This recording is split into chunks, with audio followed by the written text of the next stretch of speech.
What's up, my friends? It is Stormy, of course, aka Ant Boy. And welcome back to another fresh from the theater reaction. Well guys, today I just returned from seeing Ant-Man and the Wasp, and what is my initial reaction fresh from the theater? Well, it's fun. Now, I should begin by saying that I actually haven't seen the first Ant-Man. Yeah guys, I don't remember the circumstances surrounding that. I just never got around to seeing Ant-Man, and I still haven't. They've never really, I don't think they've ever put it on Netflix or anything, so I've just never got around to watching it. So, even though I haven't seen the movie, I do know what has happened. Obviously, you can read into these things and find out what has happened, read reviews and stuff like that. So I do know what happened in the first Ant-Man. I do know how Ant-Man ties into the Marvel Universe and all of that. But I do have to say, if this is my introduction to Ant-Man, I can't really say I'm that impressed because this movie was just completely lackluster. I will say though, there's one thing that I really enjoyed about this movie, and that was the action sequences.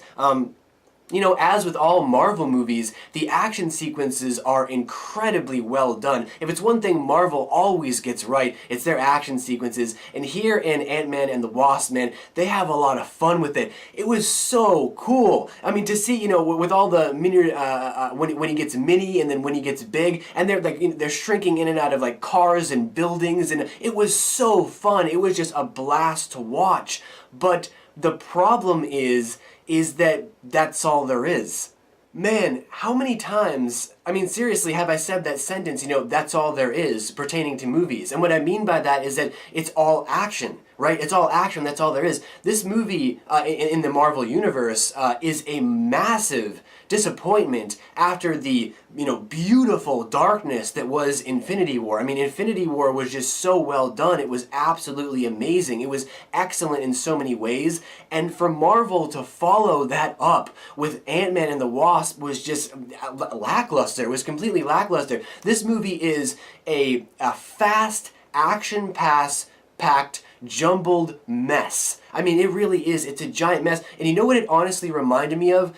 The Purge, the first Purge. I just saw the first Purge a couple of days ago, and what Ant-Man has in common with the Purge is that it is all action, it is no substance, no character development, nothing interesting.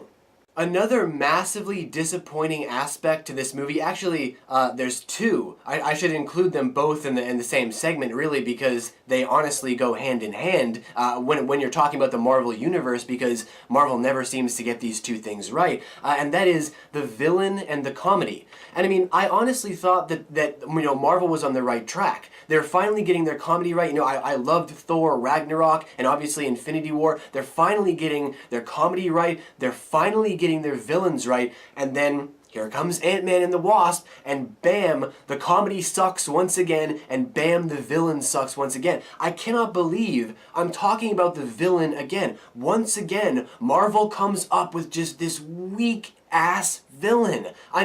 Guys, why can't you write a good villain? It's like, there's Thanos. Look at Thanos. Look at how complex and developed that villain is.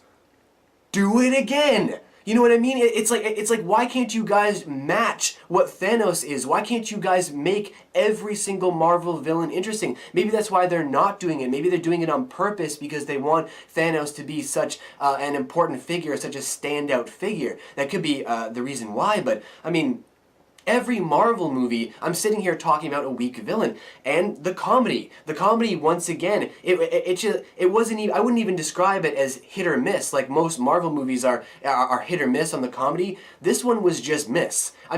There are a few, genuinely funny moments where you're like, oh, okay, that's funny, but there's two of those moments, and the rest of the comedy throughout the movie was just awful. It was so bad. It was just like once again, I always describe it as like TV show humor or like commercial humor. It's that dumbed down, stupid humor hamming at the camera because a line is funny and you can't just let it be naturally funny. You have to make sure that people know that it's funny, which ruins the comedy. It's like it was so bad. This movie has so much wrong with it, but it is the villain and the comedy in particular stand out. And you know what? I mean, it's not just the villain and the comedy. It really is everything. It's the story writing too. This movie has so much wrong with it, and it's kind of like a light-hearted kind of Marvel movie that's fun and entertaining, but the only thing they focused on was the fun and the entertainment. And what you're left with is like a big thrill ride with no substance. And that doesn't get a pass from me, I'm sorry. Yeah, guys, I mean, this movie is just total generic crap after everything that Marvel has put out. Compared to everything else that Marvel has put out, this was a total disappointment. So it's going to get a disappointing score. So for an overall score, guys, all I've got is bam, 50%. Yeah, guys, 50%. You know, it's got great action sequences. I had a lot of fun with the action. And if you have good action and, you know, somewhat good characters, I guess it gets you halfway, right? But 50% is still, you know, I mean, it's a below decent score because it's such a disappointing movie. You know, I really can't say anything else about it except that the movie is an awful follow-up to everything that they've been putting out, so 50% is all I've got.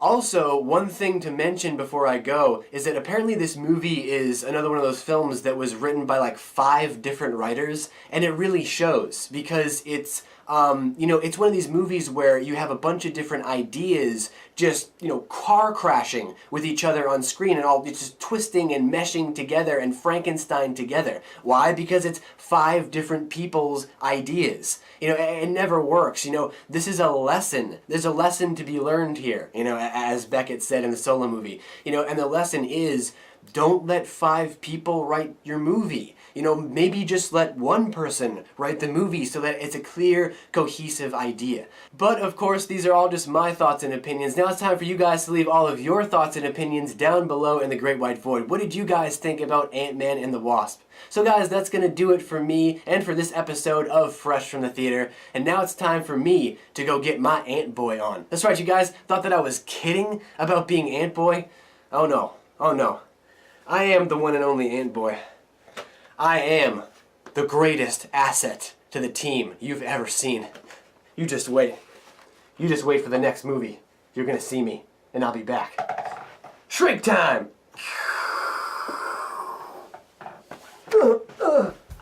Oh!